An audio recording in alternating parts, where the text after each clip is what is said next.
অনেক দিন পর এনসিপি আবারও দেশের মাঠ গরম করতে পারছে বলে মনে হচ্ছে।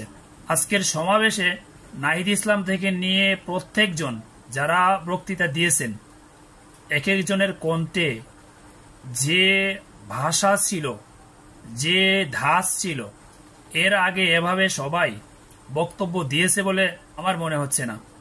5ই আগস্টের পর তারা ছোটখাটো যতগুলো সমাবেশ করেছে, আজকের সমাবেশটা ছিল খুবই অন্যরকম এবং প্রত্যেকে চাইছেন, বিশেষ করে শেখ হাসিনা সহ আওয়ামী লীগের যারা গত 16-17 বছর পর্যন্ত দেশের ভেতরে অন্যায় অবিচার করেছে, তাদের বিচার নিশ্চিত হওয়া এবং বিচার নিশ্চিত না হওয়া পর্যন্ত এদেশে যেন কোনো নির্বাচন না হয়। বর্তমানে অন্তর্বর্তীকালীন সরকারকে স্পষ্টভাবে বলে দিয়েছেন আওয়ামী লীগ এবং তাদের দোসরদের যেন বিচার অবিলম্বে করা হয়।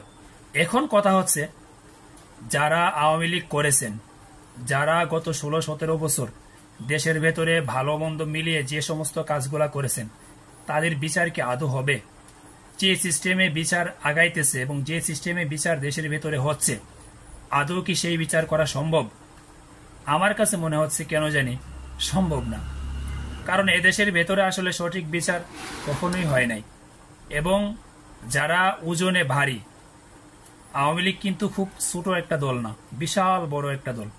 এবং এই দলের ভেতরে ছোট বড় অনেক নেতা আছেন, দেশের ভেতরে এবং দেশের বাহিরে অনেক বড় বড় নেতা আছেন, যাদেরকে ধরা যেমন সম্ভব না এবং যাদেরকে ধরেছেন গত কয়েক মাস হয়ে গেছে, এখনো পর্যন্ত কিন্তু তাদের কোনো ধরনেরই কোনো বিচার আমরা দেখতে পাচ্ছি না। তার দ্বারা বোঝাই যাচ্ছে যে বিচার কতটুকু অন্তর্বর্তীকালীন সরকার করতে পারবে। শুধু অন্তর্বর্তীকালীন সরকার না, এরপরে যারা আসবেন, দল বিএনপি হোক, জামাত হোক বা অন্য কোনো দল হোক, শেষ পর্যন্ত বিচার কতটুকু হবে এই দেশের মানুষ দেখতে চায়। এবং আমার কাছে যেটা মনে হচ্ছে, ওইরকম তেমন একটা বিচার হবে বলে মনে হচ্ছে না। এখন কথা হচ্ছে দ্বিতীয় যে বিষয়টা, আওয়ামী লীগকে নিষিদ্ধ করবার জন্য যেভাবে আজকে বক্তৃতা দিয়েছেন প্রত্যেকজন, দল কি আওয়ামী লীগ আসলেই নিষিদ্ধ হবে? শেষ পর্যন্ত যেটা মনে হচ্ছে, এই সরকারের আমলে, এবং ডক্টর ইউনূস কিন্তু একবার বলেছেনও যে আওয়ামী লীগকে নিষিদ্ধ করবার যে চিন্তা ভাবনা এই সরকারের নাই। এজন্য আমার কাছে মনে হচ্ছে যে আওয়ামী লীগকে নিষিদ্ধ করবার যে প্রক্রিয়া, সেটাতেও আসলে এনসিপি বলেন আর যে দলই বলেন, যারা যারা চাচ্ছেন, সফল হবেন না বলে মনে হচ্ছে। এবং কিছুদিন আগে যারা ছাত্রলীগকে নিষিদ্ধ করেছেন, আপনাদের মতে কি এই ছাত্রলীগ দেশের ভেতরে আর ব্যাক করতে পারবে না? আমার যেটা মনে হচ্ছে, আওয়ামী লীগের বিচার যদি না হয় এবং আওয়ামী লীগ যদি নিষিদ্ধ না হয়, তাহলে এই ছাত্রলীগ আজ না হয় কাল, কাল না হয় পরশু, সেটা অবশ্যই আবার কামব্যাক করবে।